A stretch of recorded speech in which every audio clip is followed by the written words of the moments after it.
guys, and welcome back to my channel. Actually, it's a new year, so I should start with hi.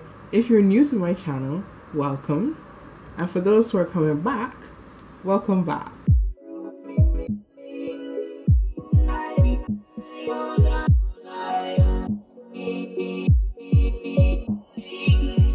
This good and gracious year, that's a lie, I actually got these like last year, but I was busy.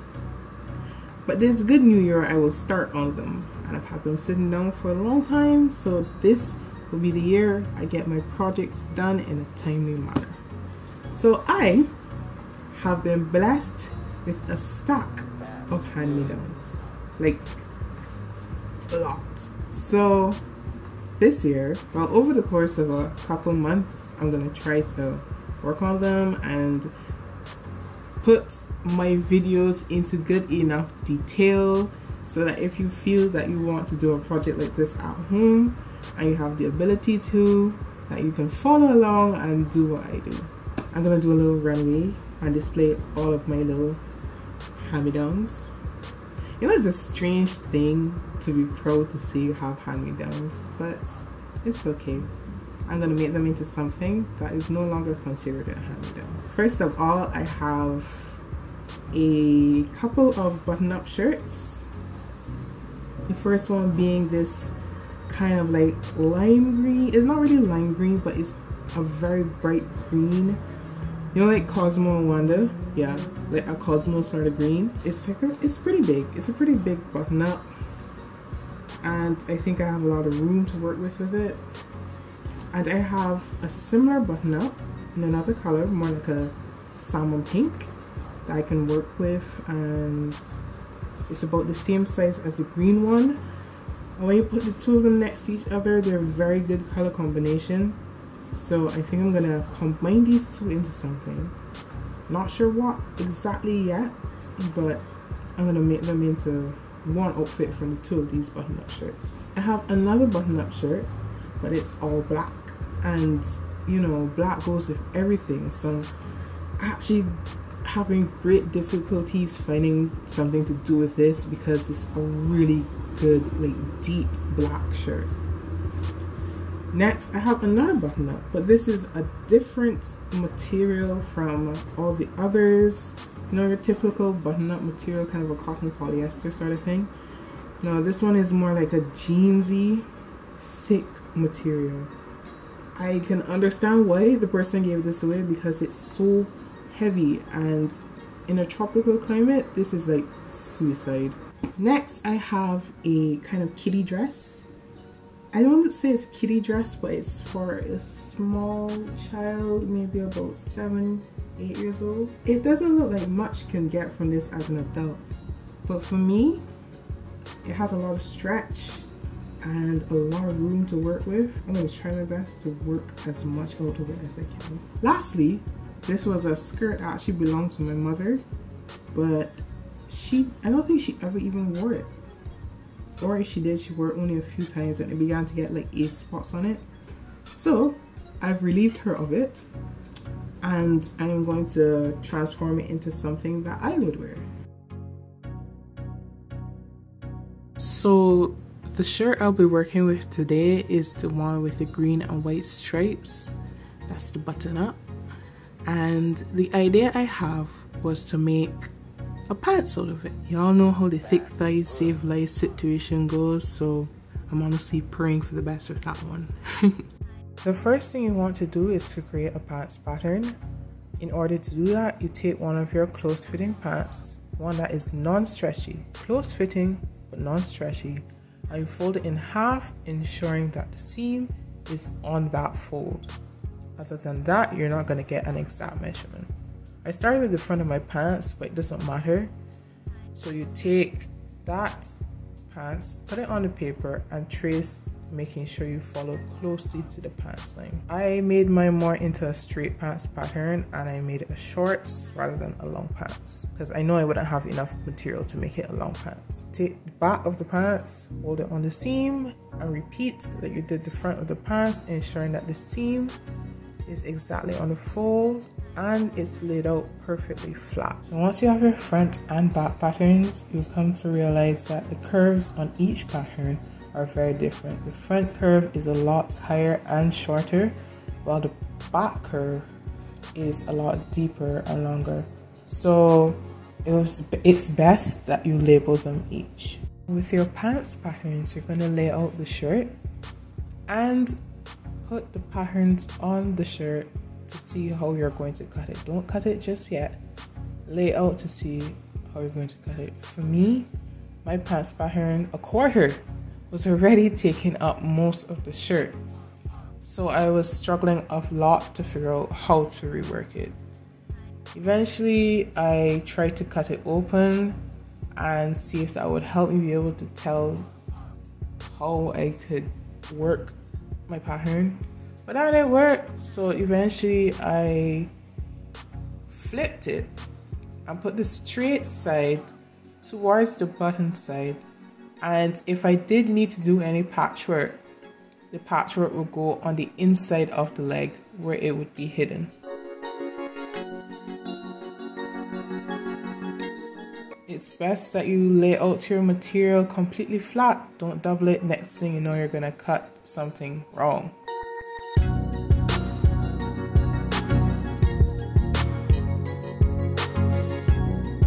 I actually forgot to take off the pockets because I didn't want to cut it with the pockets on. So here I am seam ripping the ends, and then yes, satisfaction.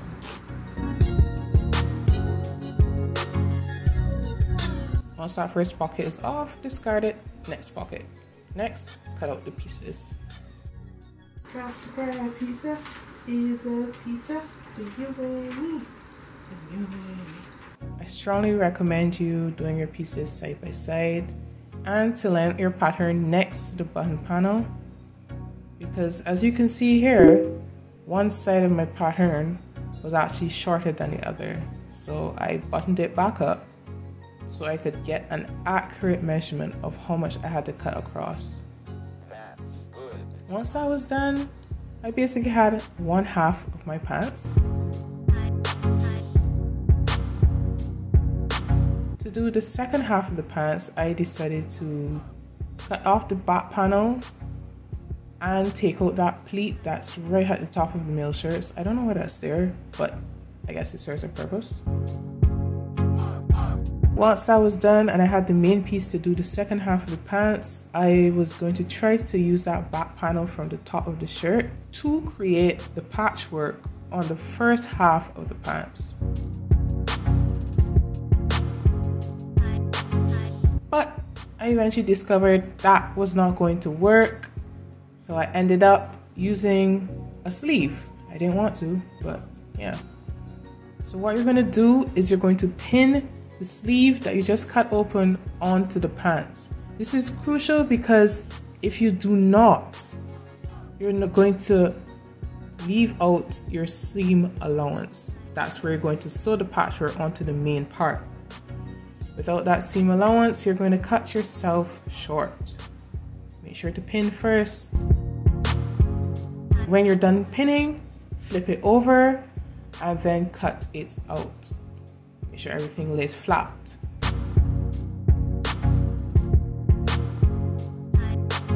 Now that you have your first half, you're going to lay it on to the back piece to cut out the second half of your pants. Again, you're gonna have to do some patchwork if you have thighs like mine, but that's okay.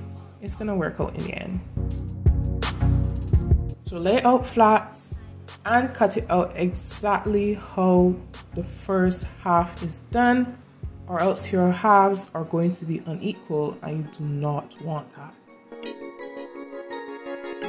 Here I am again trying to do some patchwork with the sleeve that I had cut off.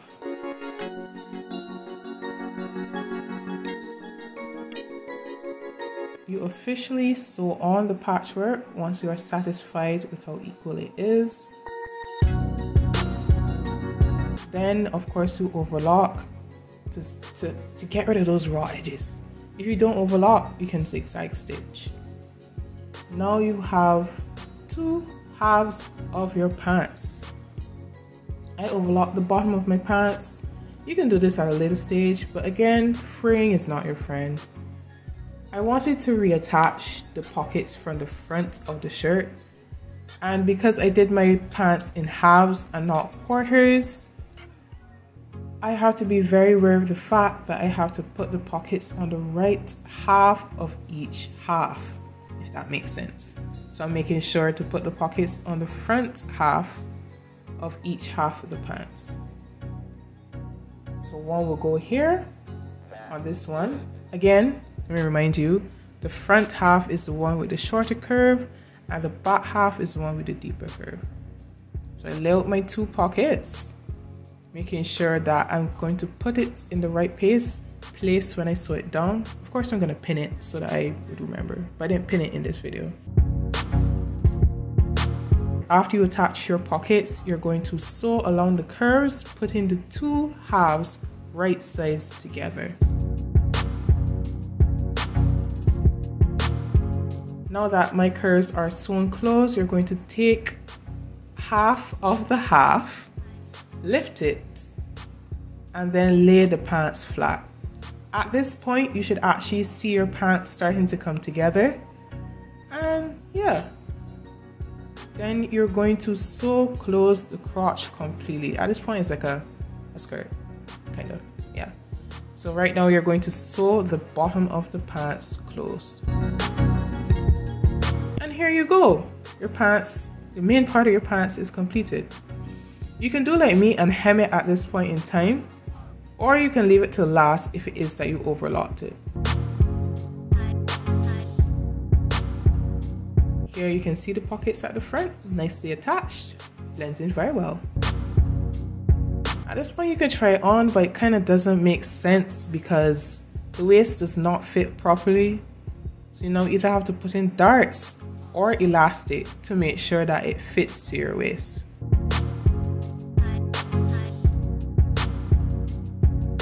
Now at this point in time, I am taking the scraps that were left over from making the main part to make the waistband or any decorations for the pants.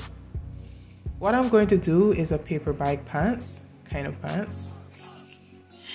And I'm gonna have to rework a lot of scraps to make it look proper, making sure that it matches to the waistband and makes the straps and belt loops, yeah.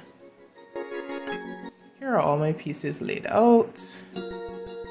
Once I put everything together, I get two straps. It was a lot of patchwork, but if you line up the stripes properly, you don't notice.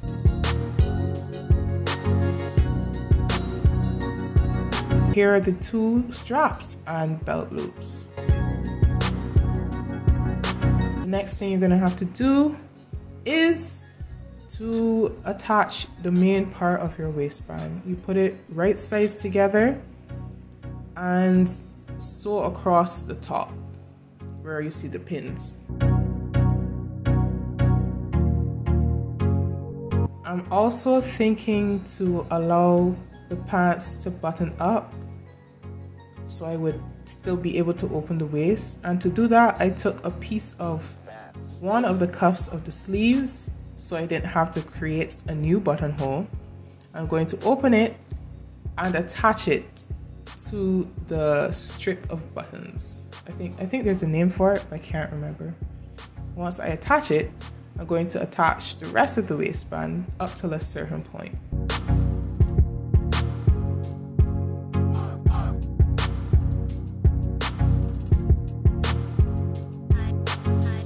Once that is attached, you're going to have to close the rest of your waistband. To do that, you're going to fold it in half, making sure the ends of the waistband match, not to the seam, the ends. And then you're going to sew straight down to close it. Then it's going to be able to flip over and look complete. Once you've sewn that, you snip the corners. This is to give you a neater, sharper point when you flip it, and you make sure you poke it right through so that it looks neat, man. It looks neat. So with that, you can now flip your waistband and sew it down. To do that, you're going to do it on the wrong side and make sure that the raw edges that you see there are inside of the waistband. Make sure it is folded upwards. Take a 1/2 inch, fold it downwards, and then you sew on top of all of that, making sure that you tuck in the very end of the waistband. It should be easy to do. Tuck it in, and then you're going to sew across everything, meaning straight across.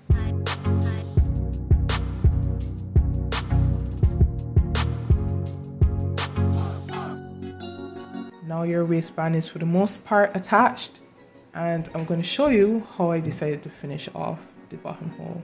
You create a mark where you want your waistband to meet the buttonhole piece, and you cut off the excess, making sure to leave a 1/2 inch that can be tucked inside. To tuck it, basically, as I implied, you tuck it in and sew it straight across on both sides of the waistband. There you go, a completed buttonhole.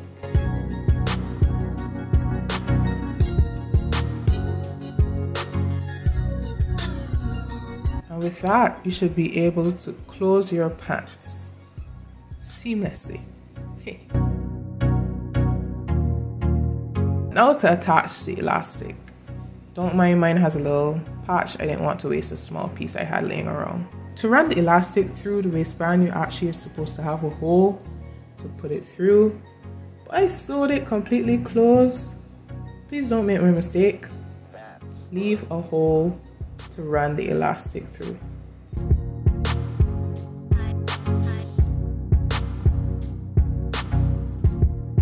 To run the elastic through, you attach a pin to the elastic, a safety pin, close it and insert it into the hole and slowly work it through. In order to create that crumpled look, I need to sew a shaft that is the same size as the elastic. Mine is a 1 inch, so I do a 1 inch shaft.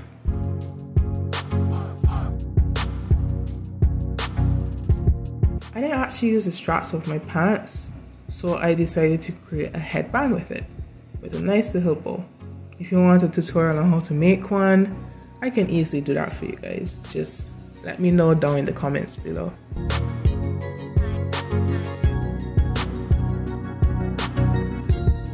Now, your pants is for the most part completed.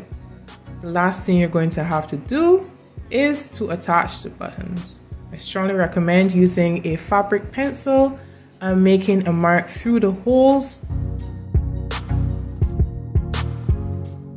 Of course, you're gonna have to hand sew it on. It's unavoidable, but just take your time and attach it and you'll get through. No worries, no stress. Here is the completed pants. It can actually be dressed up with heels and a formal shirt, like how I did here, or you can go for a more casual look in a bodysuit and slippers. That's it for this video, guys. Don't forget to like, comment and subscribe. Thanks for watching. Bye!